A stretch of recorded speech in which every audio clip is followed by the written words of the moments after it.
তো আপনারা সকলে জানেন যে শেরপুর সদরে আমার একটি দোকান আছে। আসলে দোকানটি আমি যেহেতু দোকানে সবসময় থাকতে পারবো না, সময় দিতে পারবো না, আমি আমার ভিডিওর কাজে ব্যস্ত থাকি। সেই জন্য দোকানটা আমি আসলে একা দেই নাই। আমার দোকানের সাথে একজন মানে পার্টনার হিসাবে আছে, যিনি সবসময় দোকান পরিচালনা করে।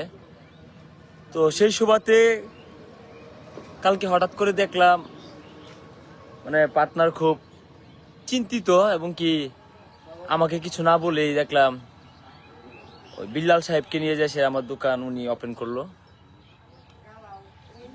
তো আমি এই বিষয়ে জানতাম না। পরবর্তীতে আমি তাকে ফোন দিলাম, তিনি বলল যে মানে বিল্লাল সাহেবকে নিয়ে যায় সে দোকান খুলছি, মানে এটা ভালোর জন্য, এই অনেক কিছু আমাকে আর কি বলছে। যাই হোক, সর্বোপরি আমি এটাই বলবো,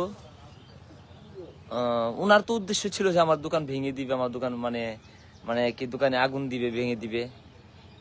তো ওনার তো ওইটি করা উচিত ছিল। ওনাকে তো আমি বলি, ওনাকে অনুমতিও দেই নাই যে আমি আমার দোকান আপনি কিংবা তুমি খুলে দাও। তুমি যে খুলে দিছে স্বেচ্ছায়, মানে এগুলো হচ্ছে সাজানোর নাটক, আর কিচ্ছু না। সেই দোকানে মানে তিনি মানে দোকান তিনি তো বন্ধ করে নাই। তো আমি পার্টনারকে ফোন দিছি যে আমরা কনিমিয়ার জন্য কিছু টাকা কালেক্ট করছি, আর তোমার কাছে কিছু টাকা রাখছিলাম, এগুলো সব মিলিয়েছিলে আমরা ওনার টাকাটা দিব, তুমি একটু তাড়াতাড়ি আমার এলাকায় আসো। সেই সুবাদে ওদিনকে দোকান আসলে খোলা হয় নাই। আমার পায়ে ওই যে পার্টনার, যে দোকানে যে ছেলেটা থাকে, উনি একটু ব্যস্ততায় ছিল, বিভিন্ন কাজে ব্যস্ততায় ছিল। সেই সুবাদে তাকে আমি নিয়ে আসলাম এলাকায়, আরো কয়েকটা প্রায় বাজার ছিল, তাদেরকে নিয়ে আসলাম। আইসা ওই আমার কাছেও মানে টাকা ছিল না, পরে আমি টাকা ম্যানেজ করে পরে আমি তাকে দিয়ে পাঠাইলাম। তো যাই বললাম যে আমি পাঠাই দিয়ে বলছিলাম যে তুমি টাকাটা পৌঁছে দিয়ে সেরে যাই দোকানটা খুলবা। তো হঠাৎ করে দেখি দোকানটা যায় সেরা উনি বিল্লাল সাহেবকে নিজে দোকান খুলছে। তো এটা আসলে আমার কখনো কাম্য ছিল না, আমি এটা কখনো আশা করি নাই। যাই হোক, দোকানের বিষয় না বাতি দিলাম। আমি বিল্লাল ভাইকে বলবো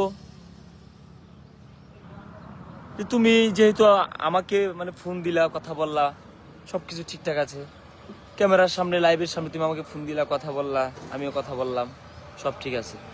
কিন্তু তোমার সাথে যারা থাকে, তোমার সাথে যারা বলতে তোমার এলাকার যে দুইজন, তুমি নিজে কিছু বলো না, তাদেরকে দিয়ে অনেক কিছু বলানোর চেষ্টা করো। তা না হলে তোমার শিষ্য তোমার কথা কেন শুনবে না? অবশ্যই তোমার আদেশেই তারা আমাকে নিয়ে খোঁচাখুচি করে।